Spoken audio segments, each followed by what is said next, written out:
Hey guys, and welcome to episode 2 of EV News. This week we've got some potentially good news for Tesla owners in regards to insurance, some updated Cybertruck news, and based on the feedback, I've included the international Supercharger rollouts as well. There seems to be some momentum building up from the Supercharger team, and there's quite a few new Superchargers that have opened in the last week around the world. I plan to do a live phone-in type discussion that will be tomorrow afternoon or evening in Sydney time, Australia. So make sure you're subscribed and you'll get the notification when that one goes live. This will be the first time I've done the live. So bear with me. There may be some little hiccups, but we'll see how that goes. Once again, leave your comments. Please let me know what you like, what you don't like, what you'd like to see. And if you have any news tips or information you'd like to see presented or looked into, please let me know. So on to our first article for this episode and EV charger news. So this photo here is the new Supercharger, which is now officially open at Taree. This was pictured in the previous EV News episode under construction. This is the first of those that have been officially opened. ChargeFox Australia posted on X that they have just installed 75 EV chargers at the Children's Hospital of Westmead. It's really reassuring to see this when we've had other hospitals do silly things like ban EVs simply based on the fear-mongering that gets spread by the anti-EV crowd, despite the evidence that shows it's actually safer to have EVs charging or not charging than it is to have an ICE vehicle parked in the car park. Anyhow, a big congratulations to Westmead, and I'm sure this will be well appreciated by those using the car park. If you see any new constructions or new openings, please let me know. And if you get photos, I will definitely pass on the credit for them. This photo here is from Tesla themselves. Well, that's the last of the news updates we have on new superchargers in Australia for this episode. The supercharger team have certainly been busy elsewhere. We've got this 7 stall in Germany, a 20 stall in the Netherlands, another 8 stalls in the UK, 16 stalls in Belgium, 8 stalls in Italy, 10 stalls in Slovenia, a 16 stall in France, another 16 stall in France, an 8 stall in Japan, a 12 stall in San Diego, yet another 12 stall in France, an 8 stall in Spain, and another 12 stall in the UK. We showed some construction pictures last episode on the new Tesla diner in Los Angeles. This seems to be coming along very well. It's some great progress since our last episode.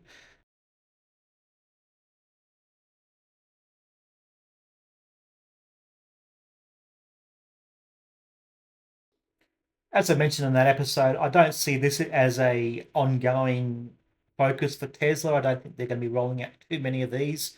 I think it's really going to serve as a test case and a great way of showing the sorts of things you can do around superchargers. And I really like the out-of-the-box thinking that hopefully this will help to facilitate. I think there's a lot of things you can do around the captive audience at a supercharger where you just plug in and you're free to do whatever you need to do. To have some good food options as well as some other entertainment and bits and pieces that would be a great thing to see. Back to Australia again, and Tesla just announced that they've opened a new body repair centre in Brisbane. So this is the second repair centre that's been opened in Australia now. There was one opened in Sydney recently. Good to see these starting to open, and hopefully that will help reduce repair times and will ultimately help with insurance. Speaking of insurance, we got the news recently that Tesla has hired a new insurance specialist, a former Geico executive whose plan is to try and help lower insurance premiums. So the idea is that he will be working with some of the insurers to try and educate them on the safety of Tesla vehicles and hoping to get the insurance premiums for Tesla vehicles down. This is obviously going to be in the US initially, but hopefully this will make its way to other countries as well. I think it's definitely a positive step for Tesla.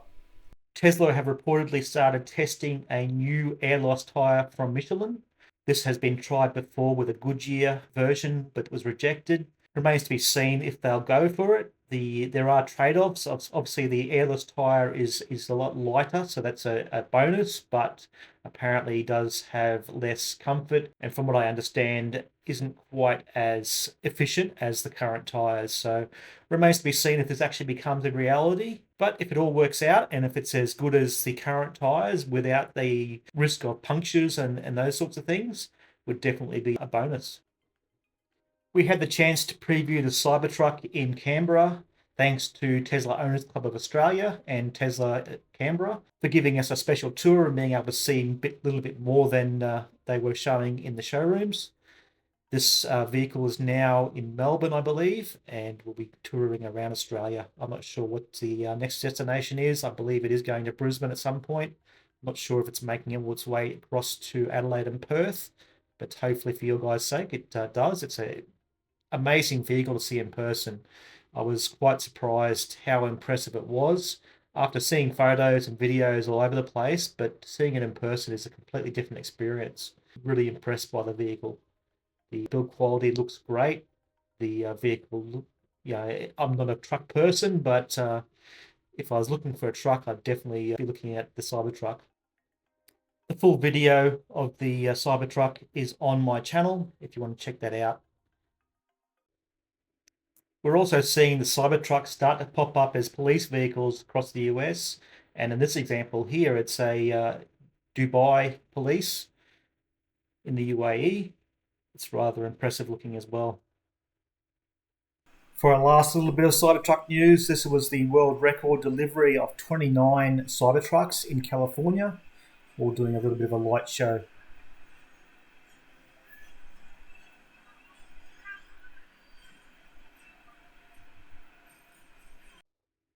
To Gigafactory, Texas now, where we see photos of the new data center being constructed. Massive cooling installation there in the foreground. This will enable the processing of hardware 4 video data.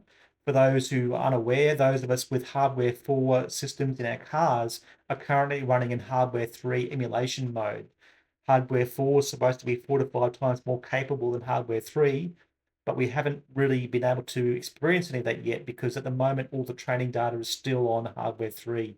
So later this year, once this system gets activated, the hardware 4 will be fully unlocked and we'll see some major improvements in autopilot and FSD. It's quite amazing how well it's been improving already, even though the hardware 4 is still running in emulation mode and we're still using essentially hardware 3. Elon also mentioned at the recent investor call that the hardware 5, which is going to be named AI 5, should be ready for release late next year. That's also going to be another improvement over hardware 4 again. But based on what we've seen with FSD, I'm really confident that hardware 3 is going to be capable of running FSD. These improvements in hardware are obviously going to bring some benefits and enable even more features and help to train the systems. But the way things are progressing, I really think hardware 3 has proven itself more than capable. In other EV news, we've seen now that VW and Rivian have entered into an agreement where VW will invest up to $5 billion into Rivian. This is an interesting move. I think it helps VW. Rivian's obviously struggling with profits due to the fact they're losing money on the vehicles they sell. Whether VW is going to be able to help with that remains to be seen, but I think VW will get access to Rivian's EV technology and may be able to bootstrap their EV development potentially. It's going to be interesting to see. At least it's a positive move for VW, but it really depends on how well they're able to leverage that technology and whether it's actually going to benefit them that much or not. In some not so positive news, it turns out that Fisker has filed for bankruptcy. This just shows how difficult it is for companies to start producing EVs in this day and age, with Tesla having such a massive lead. We've also heard that the German brand EGO has also gone bankrupt, and I think this won't be the last. It's going to be difficult for any company to start now They've really started too late to try and catch up to Tesla and BYD, who are really the only companies currently making a profit on EV sales. So for those of us that use software to control our EV charging, we've seen number of the providers now start to charge and removing the free services. I've been fortunate enough to be testing a new bit of software from Amber recently, who are a wholesale provider, that they've got some new EV control software that will help with EV charging options and links into the Tesla and the Powerwall to be able to do charging. So they've given me permission to show some of the new features they're working on. This is still in alpha build. It's not a release build yet, so please understand that this is not necessarily what it's going to look like when it's finished, and these features will change before the final release. But it's quite good. They've got some information. They've got a number of options here that really help you with your charging experience. The first one is the ability to charge from solar. So I can use that option there to have my excess solar charge the vehicle as I want to. So I'm not pulling from the grid, I'm not pulling from my batteries. It'll only use any excess solar that isn't being used by the house to charge the vehicle. The other option, which I've used more, is the state of charge charging. So this has a number of different triggers. You can set a recovery charge and you set what percentage you want that recovery charge to be. So in this case here, I've set 30%. If my car's below 30%, it will charge whenever the price of electricity is below 10 cents per kilowatt hour. When it's above 30%, I've set it to only charge when the price is below zero. So when I'm getting paid to charge, that will charge the car. This obviously is a more of a summer setting. We don't get prices that low much at the moment during winter, but it's a great option and will be what I use throughout summer. I just play with this as I need to charge the vehicle, and it's been working really, really well. So there's the options there. We can change whatever percentage we want for the recovery level. We can set the recovery level price, and we can set the opportunity charge price as well. The other option is you can just set a time and max price for charging. So you can set your time window, start and finish, and the max price you're willing to pay during that time period. Obviously with Amber, the prices are all wholesale prices, so you won't know necessarily what the price is going to be during those hours. You have a rough idea, but you can set that so to make sure it doesn't charge when the price goes above a certain level. It also gives you a full history of what charging you've done, what cost you paid for that charging. The breakdowns currently aren't working, but as I said, this is alpha software. You expect it's going to be a little bit buggy at the moment, and these features will improve and get more polished as we go further on. Ford CEO Jim Farley recently announced that he believes Ford will be able to have full self-driving equivalent in 2 years, with the ability to take their eyes off the road. This has led to a lot of speculation that Ford is the rumored company that is working on a deal with Tesla to license FSD software. I certainly don't see, based on the current state of Blue Cruise, any chance that they would be anywhere near full self-driving like capabilities within 2 years. So given that Ford was the first to deal with Tesla on the NACS charging standard, which led to the domino effect of all the other manufacturers following suit, I wouldn't be surprised to see this be the same sort of thing, that Ford is looking to license FSD, and that will lead to a cascading effect of all the other manufacturers trying to leverage that technology.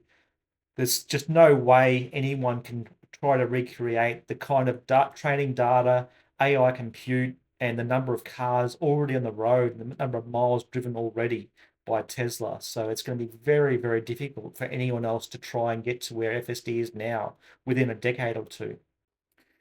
So while we continue to watch FSD drive through Los Angeles, courtesy of Omar from Holmar's blog, just a couple of more announcements. I plan to do a live tomorrow Sunday evening, Australian Eastern Time. This will be the first live I've attempted on YouTube, so please bear with me. It may not go to plan, but the idea is we'll keep an open mic and video. So if anyone wants to join me on video, we can chat, ask questions, talk about Tesla or EVs in general, or use the text chat if you prefer that as well. We'll see how it goes, and the idea is that we'll do one of these for every EV news episode. Please make sure you're subscribed so you'll know when it goes live, and if you've enjoyed the video so far, please leave me a like and any comments. I always love to hear from the viewers, and if you have suggestions on things you'd like to see improved, any news tips, any new superchargers, that sort of thing, hit me up on YouTube and or X or wherever you find me, and I'm happy to include those and give you credit. Anyhow, thank you very much for watching. Hope you enjoyed this episode of EV News from Tesla Red. And till next time, safe driving, enjoy your Teslas or your EVs, and we'll see you next time.